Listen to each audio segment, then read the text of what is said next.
नमस्कार, मैं डॉक्टर निशांत फिर से रूबरू हो रहा हूं आप सभी लोगों से सोशल मीडिया के माध्यम से। आज अपनी बात को आगे रखते हुए एक नए टॉपिक पर चर्चा करेंगे। वो टॉपिक है हिमैचुरिया इन चिल्ड्रन, यानी कि बच्चों के पेशाब में खून आना। अगर कोई भी पेरेंट ये प्रॉब्लम लेके आते हैं, डॉक्टर साहब मेरे बच्चे के पेशाब में खून आता है, या यूं कहें कि उनका पेशाब लाल रंग का होता है, तो ये डिनोट करता है कि आपके बच्चे को किडनी या यूरेटर या ब्लैडर जिसमें पेशाब स्टोर होता है, या ब्लैडर के बाद के रास्ते में किसी भी कारण से गड़बड़ी होने के कारण पेशाब में खून आ सकता है। एज अ डॉक्टर सबसे पहले आप अच्छा हिस्ट्री लें कि कहीं कोई चोट तो नहीं लगी बच्चे को। चोट के कारण भी डैमेज हो सकता है सेल्स, जिसके कारण से पेशाब में खून आ सकता है। दूसरा, कोई दवा तो उसको नहीं चल रही है। बहुत बार टीबी की दवा से भी पेशाब लाल रंग का होता है।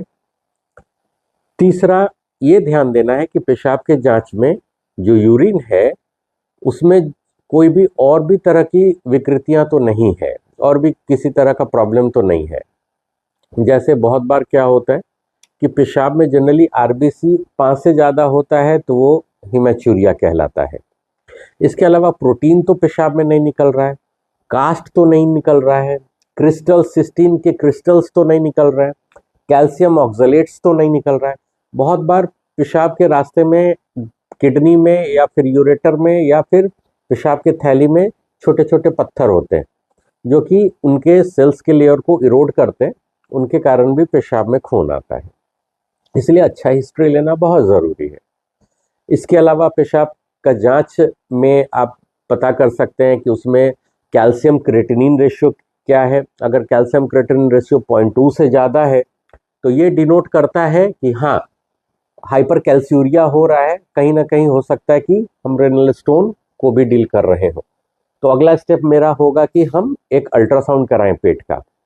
इसके अलावा कैल्शियम ऑक्सलेट्स आएंगे पेशाब के यूरिन में, क्रिस्टल्स आएंगे, सिस्टीन क्रिस्टल्स आएंगे। कॉमन कारण पेशाब में खून आने का एक यूटीआई भी है, इसीलिए एक पेशाब का जांच और कल्चर सेंसिटिविटी टेस्ट तो होना बहुत ज़रूरी है। इसके अलावा आप अल्ट्रासाउंड करा सकते हैं। जनरली डॉक्टर मिस करते हैं बच्चों का ब्लड प्रेशर मापना। जो कॉमन कारण है जिनमें पेशाब में खून आता है उनमें स्टोन के अलावा, यूटीआई के अलावा ग्लोमेरुलर लेजन भी हो सकता है, जो किडनी के अंदर की चीज़ होती है। तो अगर ग्लोमेरुलर इन्वॉल्वमेंट होगा तो कॉमन कारण होता है उसमें ग्लोमेरुलोनेफ्राइटिस, और उसमें कभी बच्चों में ब्लड प्रेशर भी बच्चे का बढ़ जाता है, इसलिए ब्लड प्रेशर लेना बहुत ज़रूरी होता है। और भी कॉमन कारण है पोस्ट स्ट्रेप्टोकोकल ग्लोमेरुलोनेफ्राइटिस। तो हम लोग पेरेंट्स से ये जरूर पूछते हैं कि हाँ, विगत 1 महीने के अंदर बच्चे को सोर थ्रोट तो नहीं हुआ था।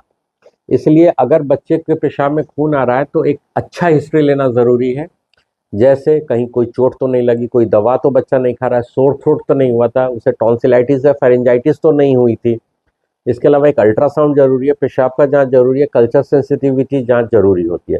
अलर्ट कब होना है? अगर बच्चे का ब्लड प्रेशर बढ़ रहा है तो आपको अलर्ट हो जाना है। इसके अलावा और भी बहुत सारी ब्लड टेस्ट है, जैसे कॉम्प्लीमेंट लेवल है। अगर कॉम्प्लीमेंट लेवल घटी हुई होगी तो आप ग्लोमेरुलोनेफ्राइटिस डील कर रहे होते हैं।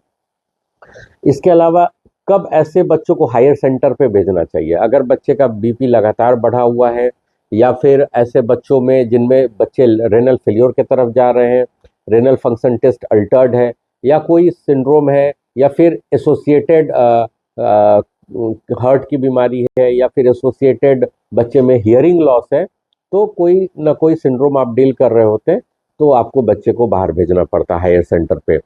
इसके अलावा यूटीआई को हमेशा रूल आउट करें, स्टोन को रूल आउट करें।